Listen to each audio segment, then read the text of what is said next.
धर्म परिवर्तन करने आए लाखों लोगों को संबोधित करते हुए भंते बोधिधम्म ने कहा, बाबा साहब ने 1935 में एवला के कॉन्फ्रेंस में एक कहा था कि मैं हिंदू पैदा हुआ, ये मेरे हाथ में नहीं था, लेकिन मैं हिंदू नहीं मरूंगा। कारण था उसके लिए कि बाबा साहब को इतना बड़ा डिसीजन क्यों लेना पड़ा, क्या कारण था?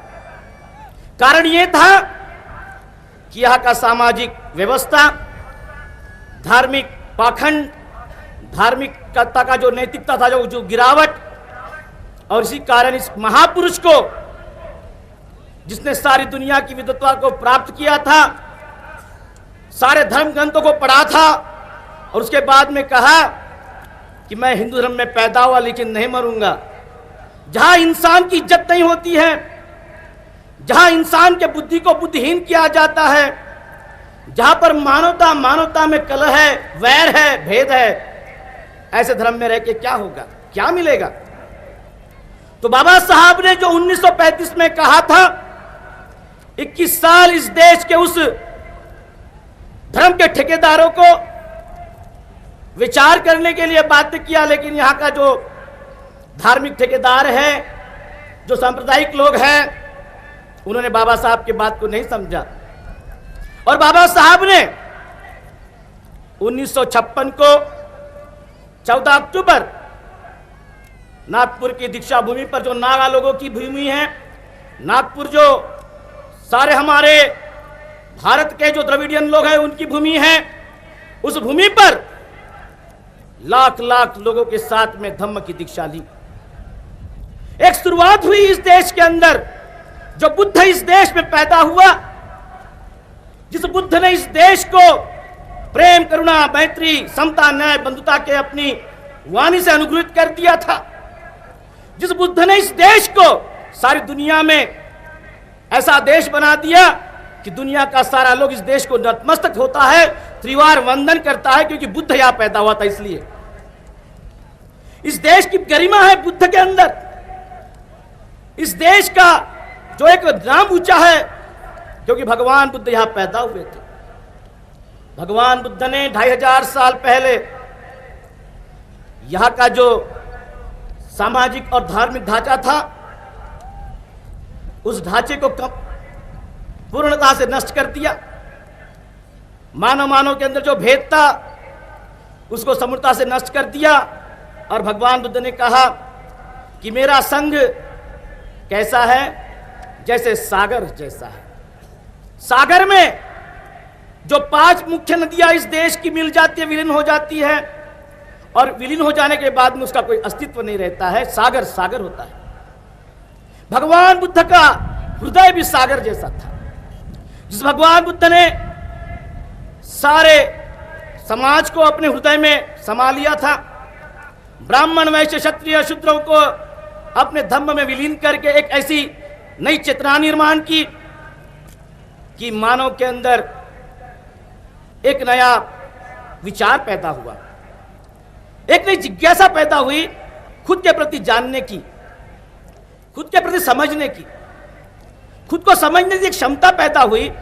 जिस देश के अंदर भगवानों के नाम पर यहाँ के मानवों को बुद्धिहीन किया गया था, उसी मानव को तथागत ने प्रज्ञावान बनाया। प्रज्ञा की आवश्यकता है, क्योंकि मानव प्रज्ञा, जब मानव की जागृत हो जाती है तो वो जानता है सही क्या और गलत क्या है। लेकिन यहाँ के बहुसंख्य लोगों को बुद्धिहीन किया गया, धर्म के नाम पर, जात पात के नाम पर। सामाजिक विडंबना जो थी, अराजकता जो थी, विषमता जो थी, उसको भगवान बुद्ध ने प्रज्ञावान करके बताया कि इंसान भी अपने आप में एक सुंदर है। भगवान बुद्ध ने इस देश को अनुग्रहित किया अपनी वाणी से। और अब आप लोग जानते हैं कि दुनिया भगवान बुद्ध को मानती है, कि भगवान बुद्ध ने जो बोला है सारी दुनिया के लिए बोला है, यूनिवर्सल बोला है, किसी एक विशिष्ट जात और व्यक्ति के लिए ही नहीं बोला है, सारी दुनिया के लिए बोला है। यूनिवर्सल ट्रूथ है भगवान बुद्ध। भगवान बुद्ध जो बोले हैं, ये सारे समाज के लिए आवश्यक होता है, जो भी इस धरती के ऊपर जीवित है। जो इंसान इस धरती के ऊपर रहता है, सबके लिए आवश्यक है, चाहे वो ब्राह्मण हो, चाहे वो क्षत्रिय हो, चाहे वो शूद्र हो, चाहे वैश्य हो, चाहे मुसलमान हो, चाहे हिंदू हो, चाहे जैन हो, चाहे सिख हो, चाहे पारसी हो, जो भी होगा, अगर वो आत्म परीक्षण करता है, अपने अंदर झांक कर देखता है, अपने जीवन की तरफ जब झांक कर देखेगा, तो वो नकार नहीं सकता भगवान बुद्ध को, क्योंकि भगवान बुद्ध ने इंसान की उस गरिमा को बोला है जो आज तक किसी ने नहीं बोला था। भगवान बुद्ध ने इंसान के उस गहन तक जाकर बात को बोली है जहां तक कोई नहीं गया था, क्योंकि हर व्यक्ति भगवान तक सीमित रह गया था, हर व्यक्ति देवी देवताओं तक सीमित रह गया था, अपने बुद्धि को हीन कर दिया गया था। और जब आदमी की बुद्धि हीन हो जाती है, वो सोचता नहीं आगे का। जो आदमी के अंदर बुद्धि नहीं रहती है, वो अपने बारे में समझ नहीं सकता है। लेकिन भगवान बुद्ध ने यह बात को जागृत किया कि जन्म से कोई उच्च और नीच नहीं है, जन्म से कोई उच्च और नीच नहीं होता है। जो होता है वो अपने कर्म से होता है। जो अच्छा करेगा अच्छा होगा, जो बुरा करेगा बुरा होगा। यहां की जो सामाजिक और धार्मिक ढांचा था, उसको नष्ट किया भगवान बुद्ध ने। एक क्रांति हुई दुनिया के अंदर, जिस क्रांति को किसी ने उद्घाटित नहीं किया था। बहुत महात्मा परमात्मा हो गए, बहुत साधु संत हो गए। भगवान बुद्ध के जमाने में भी 7 लोग थे जो महान थे, जिन्होंने कहा कि हम महान लोग हैं।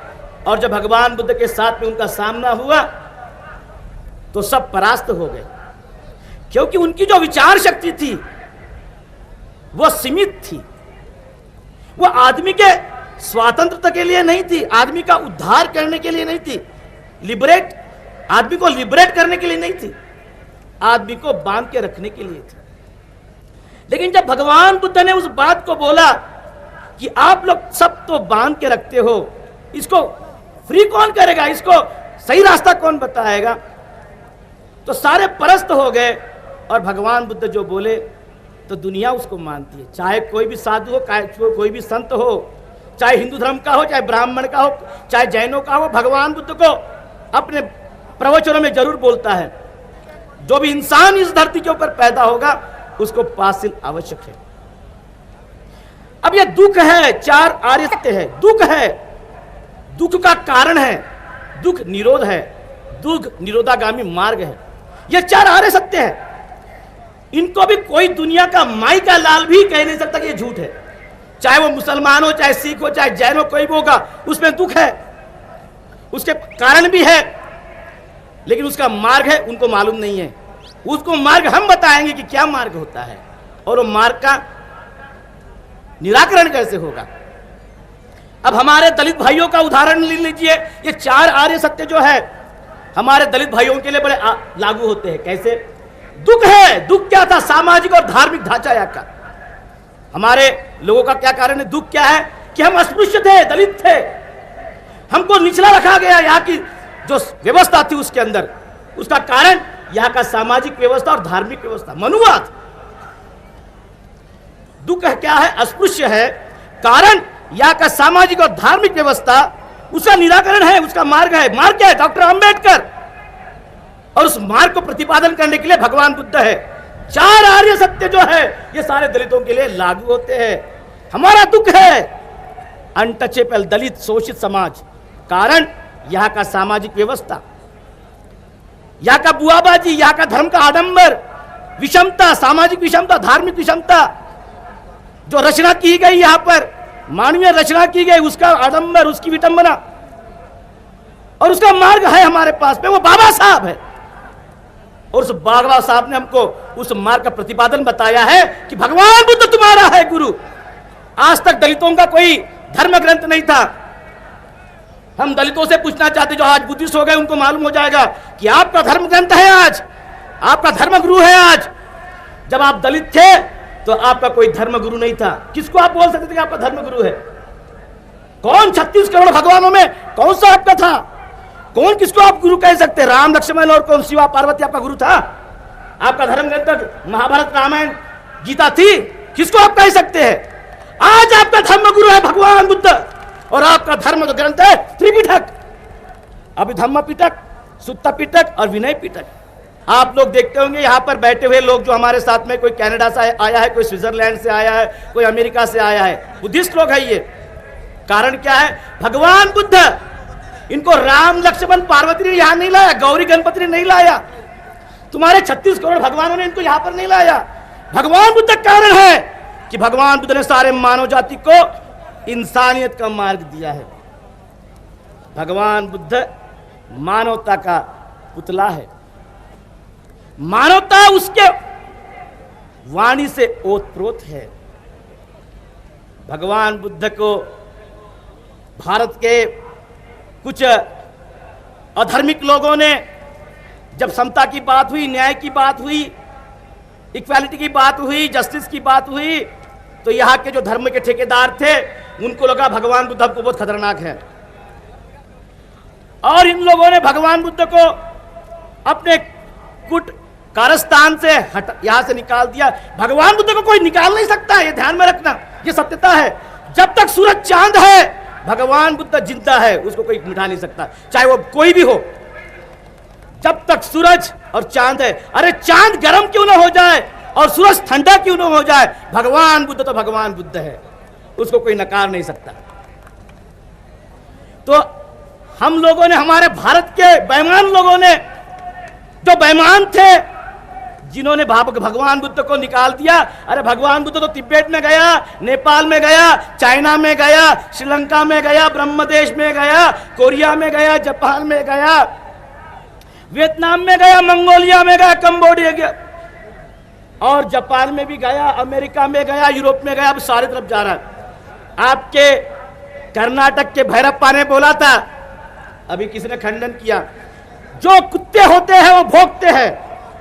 हम कहते हैं जो कुत्ते होते हैं वो भोंकते हैं और हाथी चलते रहता है। अरे बाबा साहब हाथी का प्रतीक है, भगवान बुद्ध हाथी का प्रतीक है, वो तो चलते रहते हैं और भैरप्पा जैसे कुत्ते भोंकते रहते हैं। ये कुत्तों की औलाद है। इन्होंने बाबा साहब को और भगवान बुद्ध को समझा ही नहीं। जो मूर्ख लोग होते हैं वही ऐसी बात करते हैं।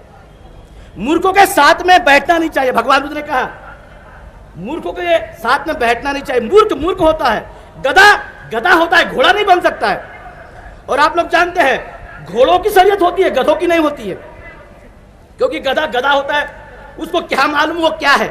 तो भैरप्पा जैसे न जाने बुद्धिहीन लोग, जिनकी बुद्धि ही नहीं भ्रष्ट हो गई है, बहुत बड़े साहित्यिक कहते हैं, अरे कर्नाटक में रहने वाला भैरप्पा क्या जानेगा कि अमेरिका और यूरोप अभी भगवान बुद्ध के चरणों में जा रहे हैं, इनके भगवानों के चरणों में नहीं। ये राम और कृष्ण को कोई मानता भी नहीं है। बाबा साहब ने कहा था एक बात, भगवान बुद्ध को आप दुनिया में कहीं पर ले जाओ, उसकी मूर्ति को कोई भी खरीदेगा, भगवान बुद्ध की मूर्ति को, क्योंकि भगवान बुद्ध तो प्रेम और मैत्री और करुणा का प्रतीक है, समता न्याय बंधुता का प्रतीक है, जिसने सारी मानवता की रक्षा की है। और हमारे भगवान जो 36 करोड़ है, किसी के हाथ में त्रिशूल है, किसी के हाथ में AK-47 है, किसी के हाथ में न जाने क्या क्या है। तो बाबा साहब ने कहा था आप भगवान बुद्ध को कहीं पर भी ले जाइए, कोई भी उसकी मूर्ति को खरीदेगा, लेकिन आप गणपति को लेके जाएंगे तो बोलेंगे ये क्या है, आधा आदमी आधा हाथी, ये क्या है, कुछ भी नहीं है। मानवता का इतना कुरूप रूप इस देश के अंदर किया गया कि सारी दुनिया के अंदर ऐसा कभी भी नहीं हुआ। मानव जाति के इतिहास के अंदर, भारत के अंदर जितना कुरूपता भरी हुई है धर्मों की, जितनी विडंबना हुई है मानव जाति की, दुनिया के किसी देश में ऐसे नहीं हुआ है।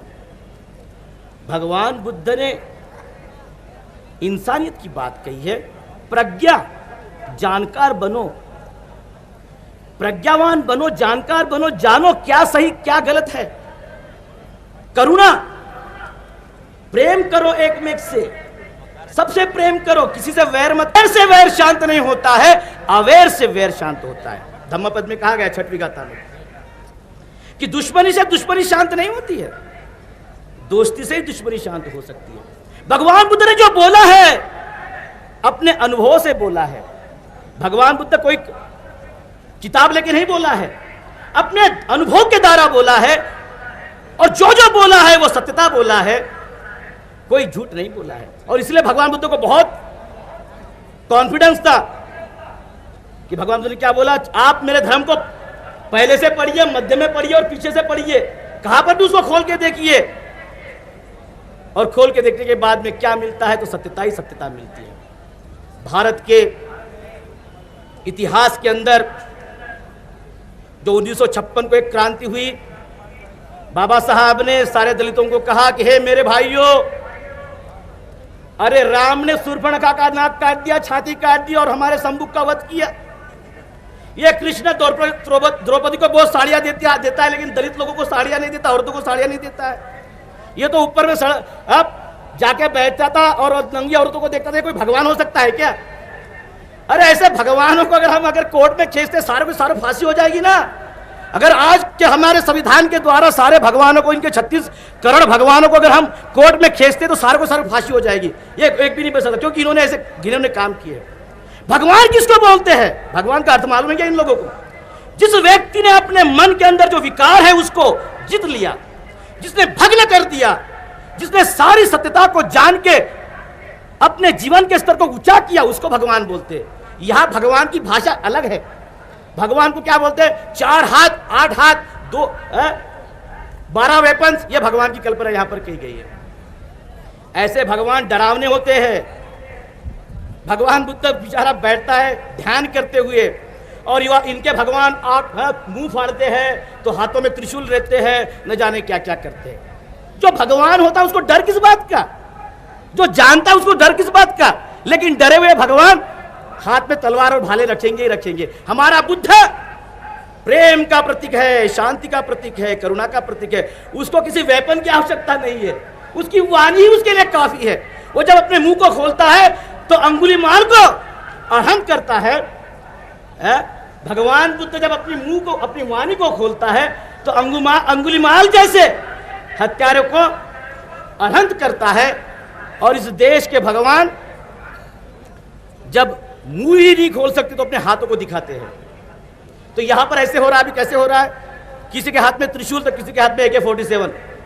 मारो काटो धाड़ो, चीर फाड़ करो इस देश को। जहां भी तुमको मारना है, काटना है, काट के फेंक दो। भगवान बुद्ध ने ऐसे नहीं बोला है। बुद्ध ने कहा कि इंट्रोस्पेक्ट योरसेल्फ, अपने अंदर जाओ, झांक के देखो, सत्यता को परखो। हमारा बुद्ध अंगुलीमाल को अरहंत करता है और इनके साधु लोग सबको अभी डाकू बना रहे हैं। ऐसे हो रहा है कि नहीं हो रहा कि भारत के अंदर हमारा बुद्ध अंगुलीमाल को अहंत बनाता है और इनके साधु सन्यासी लोग सबके हाथ में त्रिशूल लेके उनको अंगुलीमाल बना रहे हैं। उल्टा हो रहा है। ये उनकी गंगा नदी जो बहना चाहिए तो उल्टी दिशा से बह रही है, शायद हिमालय की तरफ वापस जा रही है। हमारा बुद्ध जब बोलता है तो प्रवाह के साथ में बोलता है, उल्टा नहीं बोलता है। आज जब इस कर्नाटक राज्य में एक ऐतिहासिक कार्यक्रम हुआ, आप लोगों को ये ध्यान में रखना होगा, ये बहुत बड़ा ऐतिहासिक काम है, ये कोई साधारण काम नहीं है। बाबा साहब ने 1956 को जब दीक्षा दी तो बाबा साहब के मन में ये था कि आने वाला वक्त ये मेरे सारे समाज के लोग ये एक दिन सारे भारत को बुद्धमय कर देंगे। दुर्भाग्य की बात 47 साल हो गए, बड़ा दुख हुआ, लेकिन आज इस कर्नाटक राज्य ने सारे भारत को दिखा दिया कि आज सारा कर्नाटक का दलित जो था आज बुद्धिस्ट बन गया है। अब इनके पास में कोई देवी देवता नहीं है, अभी बुद्ध उनके साथ में है। और बुद्ध जिनके साथ में होते हैं वो प्रज्ञावान होते हैं, मानवतावादी होते हैं, उनको किसी वेपन की आवश्यकता नहीं होती है। आज सारा समाज जो यहां का था कर्नाटक का, जिसके अंदर बाबा साहब का खून है, जो कहता है कि मेरे अंदर बाबा साहब का खून है, वो सारा समाज आज बुद्धिस्ट बना है। भगवान बुद्ध को उन्होंने अपने गले से लगाया कि है भगवान बुद्ध, बस तू ही अब हमारा सहारा है। अब तेरे बगैर हमको कोई चारा नहीं है। अगर हमको जीना और मरना है तो तेरे उपदेशों के ऊपर मरना है और जीना है। अब तू ही हमारा सहारा है, कोई में हमारा सहारा नहीं है। एक क्रांति घटित हुई 56 में, जो धम्म का चक्र गतिमान हुआ, आज आके कर्नाटक राज्य के बेंगलोर शहर में उसने अपने स्पीड को और तीव्रता दिया। धम्म का चक्र जो चलते आ रहा था आज उसको और गति मिल गई, और ये गति इसी रफ्तार से चलती रहेगी तो बाबा साहब का जो स्वप्न था कि भारत बुद्धमय करना है, प्रबुद्ध भारत की जो कल्पना थी वो जरूर हो जाएगी। बशर्ते लड़ना होगा तुम लोगों को। बाबा साहब के प्रबुद्ध भारत के स्वप्न को साकार करने वाला आप ही लोग हैं। सब लोगों को मिलकर करना होगा। हम सिद्धता समिति के सभी पदाधिकारियों लोगों को बहुत धन्यवाद देते हैं कि वो लोग इकट्ठा है। आज कर्नाटक का जो दलित लोग पीड़ित था, जिसके अंदर थोड़ा स्वाभिमान की कमी आ गई थी या करेज नहीं था, आज इस धम्म दीक्षा के द्वारा सारे कर्नाटक का दलित लोग बुद्धिस्ट बन के एक करेजिस बन गया, लॉयन बन गया है। बाबा साहब ने कहा यू बिकम अ लॉयन। शेर की बलि नहीं दी जाती है, बकरों की बलि दी जाती है। आज हम शेर बन गए हैं। अरे भगवान बुद्ध एक शेर था और बाबा साहब एक शेर था, उसके बच्चे हैं हम लोग। उस बाबा साहब और भगवान बुद्ध के बच्चे हैं हम लोग। आज हम सब लोग शेर बन गए हैं। अब हमारे की तरफ कोई उंगली उठा के नहीं देख सकता है, बशर्ते हम लोगों को एक साथ में रहना होगा। नहीं तो हम लोग अगर इकट्ठा नहीं रहते हैं तो काम नहीं बनेगा। हर समाज अपनी रफ्तार के साथ में चलता है और जब हर समाज अपनी रफ्तार के साथ में चलता है तो उसके सिद्धांत होते हैं, उसका एक विचार होता है और इस विचार के साथ में चलते हैं। मैं आप लोगों से भी विनती करना चाहता हूं कि आज जो ऐतिहासिक कार्यक्रम यहां पर हुआ, यह हमारे सारे दलित समाज का जो आज तक दुख दर्द था वो मिटाने के लिए हुआ। अब सारा दलित समाज एक प्रबुद्धवान हो गया है, बलशाली हो गया है, शेर बन गया है। अब इसको कोई बलि का बकरा नहीं बना सकता है। अब हम शेर बन गए हैं, सब शेर बन गया है। सबके अंदर बाबा साहब का खून दौड़ रहा है और आने वाला वक्त ये बता देगा कि सारा भारत बुद्ध में हम करके रहेंगे। लड़ना पड़ेगा, झटना पड़ेगा, घर में बैठ के काम नहीं होता है। बाबा साहब भी लड़ा, सारी जिंदगी समाज के लिए मिटा दिया, अपने प्यारे प्यारे बच्चों को अपनी आंखों के सामने मरते हुए देखा, अपनी बीवी को अपने आंखों के सामने दम तोड़ते हुए देखा। अरे वो बाबा साहब हमारे लिए मिट गया। आज हम लोगों को भी मिटना पड़ेगा। घर के घर में बैठ के कोई क्रांति नहीं होती है। जो अंधकार में रहते हैं वो क्रांति को घटित नहीं कर सकते हैं। क्रांति वही के लोग कर सकते हैं जिनके अंदर क्रांति करने की शक्ति होती है। गुलामों को गुलामी की जानी हो जाएगी तो वो बंद करेगा, बाबा साहब ने बोला। लेकिन अगर हमारा लोग अगर चाहेगा कि हम अपने आप गुलाम बने तो काम कैसे होगा? इसमें बाबा साहब की तो गलती नहीं है ना। तो बाबा साहब नाम की शक्ति जो है हमारे अंदर का उद्रेक हुआ। अरे बाबा साहब क्या है? ये दो आंख ये बाबा साहब है, ये दो कान ये बाबा साहब है, ये श्वास ये बाबा साहब है। अरे सारा जीवन ये जो बाबा साहब है, बिगर बाबा साहब तो अब जीरो है। ये बाबा साहब है इसलिए हम प्लस में चल रहे हैं, नहीं तो अब तो जीरो है, जीरो। अब प्लस में चलना है। आने वाले समाज को ये दिखाना है, हमारे आने वाले पीढ़ी को ये दिखाना है कि एक बाबा साहब हम लोगों के लिए मर मिट गया। एक बाबा साहब सारी जिंदगी इस समाज को बनाने के लिए अपने पेट को काटते रहा। बड़ी दुख की बात होती है, कभी कभी हमने तो क्रिटिसाइज नहीं करना चाहिए, लेकिन ऐसे हो गया है समाज के अंदर कि आज समाज में लीडर लोग समाज का पेट काट के अपना पेट भरते। एक बाबा साहब था, अपना पेट काट के समाज को बनाया और इन्हीं लोगों ने जिन्होंने बाबा साहब के बाद में आए समाज का पेट काटा और अपना पेट भर दिया। बड़ी दुख की बात होती है।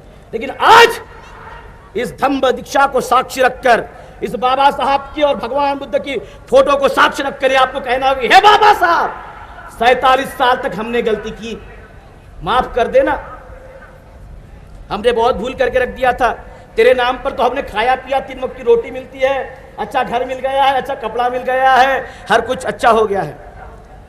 आज तेरी कसम खाते हैं, तेरे समाज की कसम खाते हैं, तेरे मिशन की कसम खाते हैं और तेरे आंसुओं की कसम खाते हैं। अरे बाबा साहब रोता था, जानते हैं ना आप लोग, रोता था समाज के लिए कि क्या होगा मेरे समाज का। आज हमको भी रोना है समाज के लिए, मर मिटना है समाज के लिए। जो हमारे अंदर जो फ्रैक्शंस है उसको सबको इकट्ठाना होगा, तभी हम अपने बाबा साहब के स्वप्न को, प्रबुद्ध भारत को प्राप्त कर सकते, उसको हम बना सकते हैं। बाबा साहब की जो कल्पना थी प्रबुद्ध भारत कि सारा भारत एक प्रबुद्ध बने, यहाँ पर जो जाति की वैषम्यता है, जो जहर फैला हुआ है वो नष्ट हो जाए, सारा समाज एक रूप आ जाए।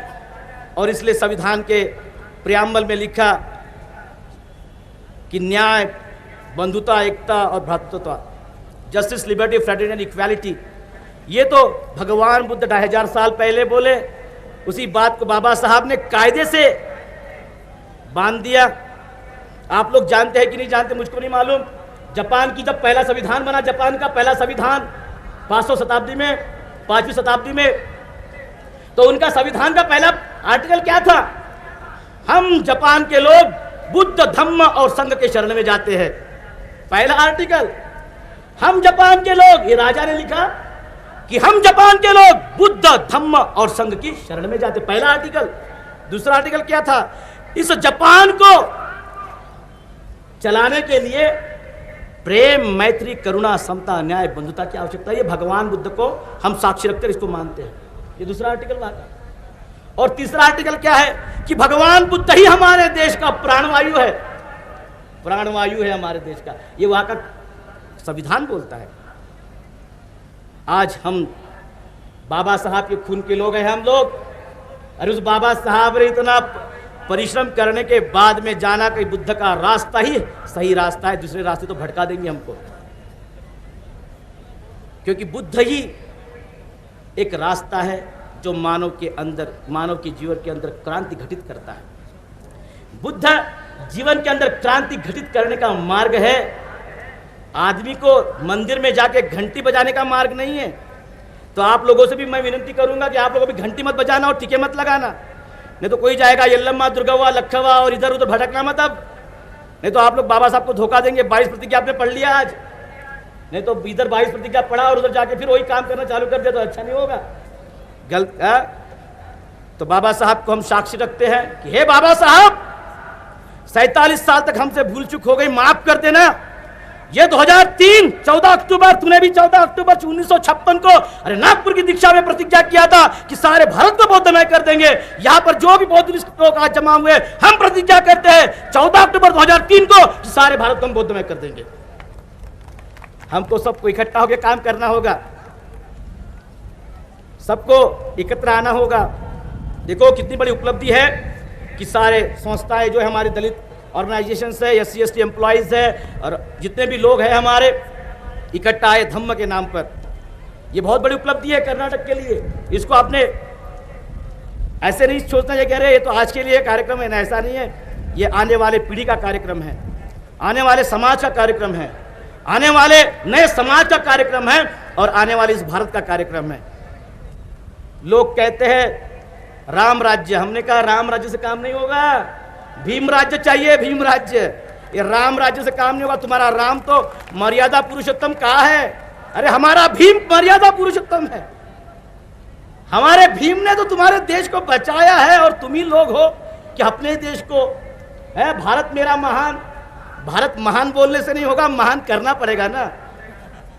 बोलने से थोड़ी होता है। अभी 2020 में बोलते हैं इस भारत को हम डेवलप कंट्री कर देंगे। अरे यहाँ की पहले गरीबी है उसको तो हटाओ, यहाँ जो जाति पात का जो घिनौना चल रहा है उसको तो हटाओ। ये अडवाणी और अटल बिहारी वाजपेयी बोलता है कि 2020 में हो जाएगा। ये क्या हो जाएगा? सत्यानाश हो जाएगा इस देश का, कुछ नहीं होने वाला है। कुत्ते भौंकते रहते हैं और हाथी चलते रहता है, हाथी चलते रहेगा। बाबा साहब हमारा हाथी है। उसने जिस स्वाभिमान के साथ में सारे समाज से टक्कर दिया, आज उसकी आवश्यकता है। बाबा साहब के स्वप्न को साकार करना ये हमारा परम कर्तव्य है। दूसरा कर्तव्य नहीं, परम कर्तव्य। First, they should not have a second thought कि हे बाबा साहब तू मर मिट गया हमारे लिए, अब हम तो मर मिटेंगे या नहीं मिटेंगे? कि हम भी अपने घर में जाके 3 वक्त की रोटी खाएंगे और सो जाएंगे? समाज गया चूल्ही में कर रहे तो उसको क्या करना है? ऐसे नहीं होना चाहिए। समाज को अगर बचाना चाहते हो, हर समाज अपनी रफ्तार में चल रहा है। अगर इस बुद्ध समाज को आप रफ्तार में ले जाना चाहते हो तो सबको इकट्ठा आना होगा और बाबा साहब के बताए हुए मार्ग पर चलना होगा, तभी काम होगा। अन्यथा हम भटक जाएंगे, एक इधर गया एक उधर गया। मैं कहता हूं हर बार, एक बाबा साहब के इतने सुंदर शरीर को हमने किसी ने धड़ ले लिया, किसी ने हाथ ले लिया, किसी ने ये हाथ ले लिया, किसी ने वो पैर ले लिया और सारे बाबा साहब को किधर का किधर रख दिया। ऐसा नहीं होना चाहिए। आज हम प्रतिज्ञा लेते हैं 2003 14 अक्टूबर को, हे बाबा साहब 47 साल पहले तूने भी प्रतिज्ञा लिया था भारत में, नागपुर में, और चुना था बेंगलोर को। आप लोग सब जानते हैं बाबा साहब ने बुद्ध के धम्म के प्रचार के लिए जो निजाम से उनको 5 एकड़ जमीन मिली थी वो इस बेंगलोर में मिली थी उनको। और इस बेंगलोर को चुना, कर्नाटक को चुना। कर्नाटक के लोगों के ऊपर ज्यादा जिम्मेदारी है इसकी, ध्यान में रखना। बाबा साहब ने तुम्हारे कंधों के ऊपर बुद्ध धम्म के प्रचार और प्रसार की दारोमदार दी है। तो आप लोग कहेंगे नहीं बाबा साहब बोल के क्या करना है, क्या होता है इससे, खाओ पियो मौज मस्ती करो, ऐसे से नहीं होगा। बेंगलुरु को चुना बुद्ध के धम्म के प्रचार के लिए कि यहां पर एक सेमिनारी बनेगी और यहां से बुद्ध धम्म का प्रचार होगा और सारे भारत के दलितों को हम बौद्धमय कर देंगे। लोग मुझको कहते हैं कि भंते आप तो बुद्धिस्ट है, आप दलितों के ऊपर क्यों बोलते हैं? अरे भाई मैं भी पहले दलित ही था ना, मैं भी दलित था और बाद में भी बुद्धिस्ट बना, तो ये अभी च्योर पहन के बैठा हूं। भगवान बुद्ध ने कहा कि मैं ओशन जैसे हूँ, सागर जैसे हूँ, समुद्र जैसे हूँ। कोई भी आए, अरे ब्राह्मण अगर आता है तो अच्छा हम स्वागत करते हैं, क्षत्रिय आता है तो उसका भी स्वागत करते हैं, वैश्य आता है उसका भी स्वागत करते हैं, मुसलमान आता है उसका भी स्वागत करते हैं, अगर क्रिश्चियन आना चाहता है उसका भी स्वागत करते हैं, सिख आना चाहता है उसका भी स्वागत करते हैं, जो भी आना चाहे सबका स्वागत करते हैं। हम तो समुंदर है, अरे भगवान बुद्ध तो समुंदर है, चाहे नाली भी आए और बड़ी गंगा भी आए, गंदी नाली भी क्यों ना आए और अच्छा अगर नदी भी क्यों ना आए, सबको हम विलीन करते थे। भगवान बुद्ध तो ओपन है, ही इज ओपन। बगल में छुरी और मुंह में राम नहीं है उनके। भगवान बुद्ध ओपन है, बाबा साहब ओपन थे, नहीं तो किसी ने बोला है मुंह में राम और बगल में छुरी है। ऐसे लोगों की आवश्यकता नहीं है हमारे देश में। हमारे देश में आवश्यकता है बाबा साहब जैसे व्यक्तियों की, कि जिस बाबा साहब ने इस देश को नया जान दिया, नया प्राणवायु दिया, नई उमंग दी, नई चेतना दी, नई आत्म परीक्षण की बात कही और सारे भारत को बांध के रखा। एक संविधान हमारा है जिसने सारे देश को बांध के रखा है। अगर मनुवाद आ जाएगा ना, आप लोग कहां रहेंगे आपको पता नहीं है, ध्यान में रखना। तो भी आपको काम करना है, बाबा साहब के संविधान के ऊपर चलकर इस देश को बचाना है, आने वाले पीढ़ी को नया रास्ता देना है। ये सब लोगों को करना होगा जो यहां पर बैठे हैं और जो यहां पर चले भी गए। आज की आवश्यकता है, ये सारे कर्नाटक के लोगों की आवश्यकता है। कर्नाटक एक मिसाल बनेगा। महाराष्ट्र पहले ऐसे होता था, हम लोग महाराष्ट्र के लोगों से पढ़ते थे, अब कर्नाटक का लोग महाराष्ट्र के लोगों को पढ़ाएगा कि बुद्ध का धम्म क्या है। अब आपको यह करना होगा, अगर लखवा, दुर्गव्वा, यल्लम्मा, हनुमान का मंदिर होगा उसको तोड़ो और भगवान बुद्ध को वहां पर बैठा लो। अब इतनी शक्ति आपके अंदर आना चाहिए, नहीं तो आप कंप्रोमाइज करेंगे, कंप्रोमाइज से काम नहीं होता है। इधर लखवा भी और इधर भगवान बुद्ध भी काम नहीं होगा। प्योर ब्लड प्योर चाहिए भी आपका, 100% प्योर चाहिए, नहीं तो काम नहीं होने वाला है। बुद्ध की शक्ति जब हमारे अंदर आती है तो ये शक्ति जो होती है ये मानव के उद्धार के लिए होती है, मानव के विकास के लिए होती है, मानव की प्रबुद्धता को प्रकट करने के लिए होती है। इसलिए सारी दुनिया भगवान बुद्ध को मानती है कि हे तथागत, तूने मानवता को धोखा नहीं दिया, तूने मानवता को दूसरे रास्ते से नहीं ले गया, अच्छे रास्ते से ले गया। आपको एक कहानी मैं बताता हूं कि भगवान बुद्ध के जमाने में राजगृह में एक सुनित नाम का स्वीपर था, भंगी था। वो रोज सड़क साफ करता था, रोज सड़क साफ करेगा, लेकिन अगर उसकी परछाई किसके ऊपर गिर गई तो वो उसको मारते थे। परेशान था सुनीत, जो भंगी था, वो लोगों के लिए अच्छा काम करता था, लेकिन उसके काम की कद्र नहीं होती थी इस देश के अंदर। वो सड़क को साफ करेगा, अच्छा सड़क साफ करके लोगों के लिए रखेगा, लेकिन जात लगी थी उसकी कि ये शुद्र है, अति शुद्र है। एक शब्द भंगी है, और एक भंगी शब्द ने उसके सारे जीवन को उद्ध्वस्त कर दिया। मानव से भी, जानवर से भी बदतर जिंदगी जीने के लिए बाध्य किया। भगवान बुद्ध एक दिन उस रास्ते से जा रहे थे, सुनित ने देखा कि तथागत आ रहे हैं, उसने जल्दी जल्दी सड़क को साफ किया और भाग गया। तथागत उसके नजदीक आए, सुनित पसीने पसीने था, डर रहा था कि तथागत मेरे नजदीक आ रहे हैं, क्या कारण है। लगा उनको कि ये तो मुझको नहीं मारेंगे। तथागत ने उसको उठा के गले लगाया। सुनित थर थर कांप रहा था, लेकिन भगवान बुद्ध ने उसको अपने गले लगाया।